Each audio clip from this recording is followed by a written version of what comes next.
انسان اولاد کو اپنی چیز سمجھتا ہے، اپنی اولاد سمجھتا ہے، مال کو اپنی چیز سمجھتا ہے، اور یہی شرک ہے۔ شرک تو یہیں آ جاتا ہے۔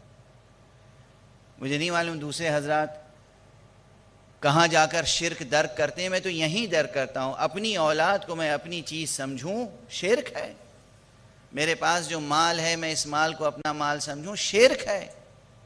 میں بھی اللہ کی ملکیت ہوں، اور یعنی میں ملک کی حیثیت سے اللہ کے لیے ہوں، اللہ کا ہوں، اور میرے اوپر جو ملک نافذ ہے وہ بھی اللہ کا ملک ہے، یعنی اقتدار اس کا نافذ ہے۔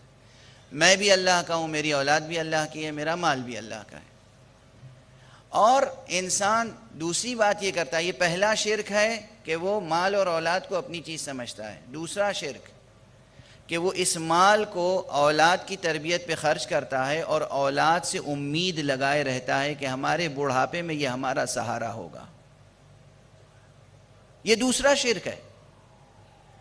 وہ کبھی کبھی تو ماں باپ کہہ دیتے ہیں، باقاعدہ اظہار کر دیتے ہیں کہ بیٹا تم ہی تو ہمارے بڑھاپے کے سہارے ہو، وغیرہ وغیرہ جو باتیں ہوتی ہیں، ہر گھر میں ہوتی ہیں۔ یہ پیسہ صرف کر رہا ہے اس اولاد پر، اور یہ